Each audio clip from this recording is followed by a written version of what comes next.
베트남 축구 국가대표를 이끌고 있는 박항서 감독이 또 한 번 새로운 역사를 썼습니다. 한국 시간으로 2월 1일 베트남은 2022 카타르 월드컵 아시아 지역 최종 예선 B조 8차전 중국과의 경기에서 3대1로 완승을 거둔 것입니다.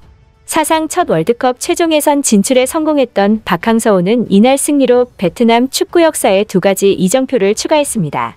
바로 중국을 상대로 처음 승리를 거둔 것과 또 하나는 동남아 축구 역사상 월드컵 최종 예선에서 처음으로 승리를 거둔 것입니다. 중국과의 경기가 열리기 전까지 베트남은 박항서 매직은 이제 끝났다며 실질적인 이별 준비를 하고 있는 상황이었는데요. 경기 이후 박항서 감독의 많은 의미가 담겨 있는 인터뷰는 베트남 전역을 충격에 빠지게 했습니다. 어떤 내용인지 자세히 알아보겠습니다. 이제 박항서 매직은 없다. 감독을 교체해야 한다. 베트남 축구를 동남아 최강으로 올려놓으며 베트남의 국민적 영웅이었던 박항서 감독이 태국과 호주전에서 연달아 패배하며 들은 소리였습니다. 라오동 등의 베트남 매체들은 과거의 박항서 감독이 성공을 거둔 방식은 이제 한계를 맞이했다며 선수들과 전술적 역량이 모두 한계에 봉착했다고 지적했습니다.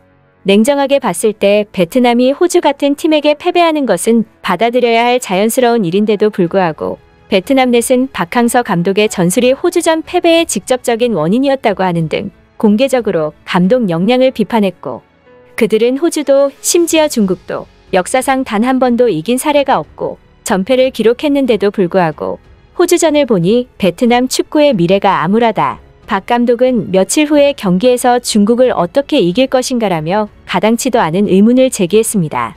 하지만 박항서 감독은 의연했습니다. 축구에서 세대교체는 엄청난 시간과 노력 그리고 돈이 필요하고 성공적인 세대교체란 불가능할 정도로 어려운 일인 것을 알고 있기 때문입니다. 그래서 박항서 감독은 패배를 할 때마다 변화에 필요한 과정이다. 많은 전술 변화가 있을 것이다라며 시간이 필요하다는 것을 여러 차례 인지시켜 주었는데도 베트남은 당장 우리의 축구를 새로운 레벨로 올려줄 수 있는 새로운 감독이 필요하다며 박항서 사단을 와해시키기에 이르렀습니다. 지난달 2020 AFF컵 여정이 끝난 직후 베트남 대표팀은 박항서 감독을 바로 옆에서 보자 하며 베트남 축구 황금기에 공헌했던 김태민 수석 코치와 3년 동안 베트남 대표팀을 위해 최상의 치료와 회복에 필요한 방향을 제시한 최주영 박사에게 이별을 고했고, 베트남 매체는 앞서 김한윤 코치와 김현태 골키퍼 코치에 이어 또 박항서 사단의 핵심 인물들이 하차했다며 앞으로 박항서 감독 체제에 상당한 변화가 있을 것이라고 전망했습니다. 사실상 베트남은 박항서 감독과의 이별을 준비하고 있는 것입니다. 하지만 베트남이 동남아 역사상 최초로 월드컵 최종 예선에서 승리하고 6전 전패였던 중국의 최초의 승리를 기록하자 베트남은 다시 들썩이기 시작했습니다. 박항서 매직은 끝났다고 말했던 그들은 중국전에서 베트남 축구의 성공적인 변화 과정을 목도했기 때문입니다. 변화에는 시간이 필요하다라는 말에 무시와 비난으로 일관했던 베트남은 박항서 감독이 팜투안 하이와 은우엔티엔 린을 투톱으로 내세운 변칙 전술을 사용하자 놀라지 않을 수 없었고, 결과뿐만이 아니라 경기 내용에서도 중국을 압도하는 것을 보고 큰 충격을 받았습니다.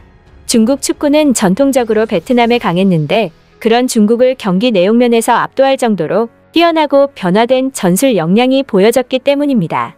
이에 베트남 단트리는 베트남 대표팀이 중국을 꺾고 놀라운 기록을 만들어냈다면서 베트남은 월드컵 최종 예선 사상 미딘 국립경기장에서 첫 골을 넣었고 동남아 국가 중 첫 승리를 기록했다고 강조했고, 베트남 축구 팬들은 역사를 만들었고 팀에 새로운 자신감을 심어준 박항서 감독을 높게 평가해야 한다.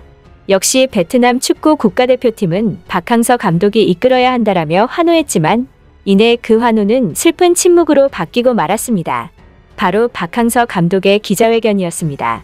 박항서 감독은 중국전 승리 후 베트남 축구협회와 계약에 대한 질문에 내 계약은 2023년 1월까지 유효하고 최선을 다할 것이라면서도 의미심장한 말들을 던졌습니다.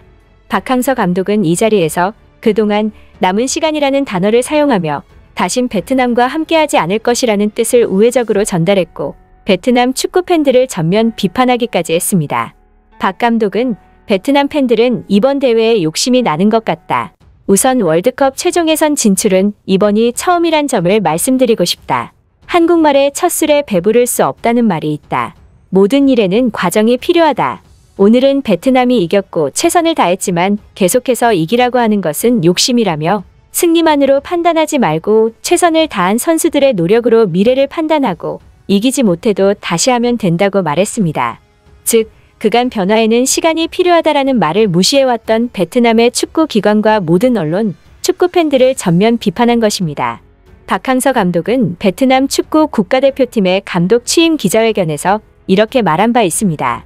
나를 선택한 베트남 축구에 내가 가진 축구 인생의 모든 지식과 철학, 그리고 열정을 쏟아붓겠다. 하지만 베트남은 박항서 감독의 올곧은 신념에 맹목적인 의심을 표했고 박항서 감독은 서운함을 전달한 것입니다. 이에 베트남의 여론은 다시금 뒤집히고 있는데요.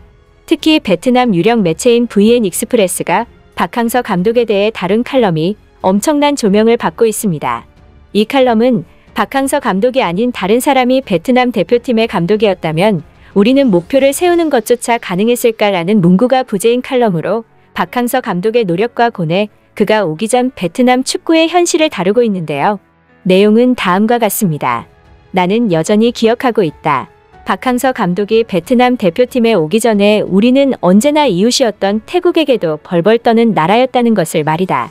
심지어 홍손, 후인득, 반시훈 같은 멤버들이 즐비한 황금세대 시절에도 마찬가지였다. 태국과 붙을 때마다 우리 선수들은 마치 머리카락이 있는 달과도 같았다. 그러나 박항서 감독이 부임한 이후 우리는 그들과 최소 비기거나 이기고 있다. 그럼에도 불구하고 그 많던 아름다운 기억들은 고작 카타르 월드컵 최종 예선에서 첫 몇 경기들을 졌다고 바로 잊혀져 버렸다. 부상 때문에 전력이 완전한 것도 아니고 상대들은 아시아의 톱클래스 팀들이고 랭킹도 최소 20계단 이상은 차이가 나고 있으니 지금 우리 대표팀이 계속 실패하고 있는 것은 그렇게 놀라운 일도 아니다. 게다가 공정한 잣대를 들이대보자면 박항서호가 그렇게 나쁜 퍼포먼스를 보여준 것도 아니다. 심지어 전문가들이나 외신들도 우리 대표팀을 칭찬하며 베트남은 무시할 수 없는 팀이라고 확신하고 있다. 하지만 이게 축구다. 신체 조건도 좋아야 하고 기술이나 전술도 필요하고 좋은 성적을 원한다면 운도 조금 필요하다. 대표팀이 경기를 하는데 승리를 원하지 않는 사람은 아무도 없을 것이다. 그것은 당연한 바람이다. 그런데 그렇다고 대표팀이 실패했을 때 비난을 해도 된다는 것은 아니다. 상식적으로 이야기해보자. 스스로에게 물어보라. 우리가 보유한 선수들, 우리의 위상, 이런 것들을 보고도 우리가 엄청 선전하고 대승을 거둬야 한다고 생각하는가? 우리 스스로 조금만 곰곰이 생각해봤다면 그런 몰상식한 말을 입 밖에 낼 수는 없었을 것이다. 최근의 패배들을 돌아보자. 필자는 만약에 박항서 감독이 아니라 다른 사람이 감독이었다면 승리나 무승부는커녕 득점조차도 못했을 것이라고 생각한다.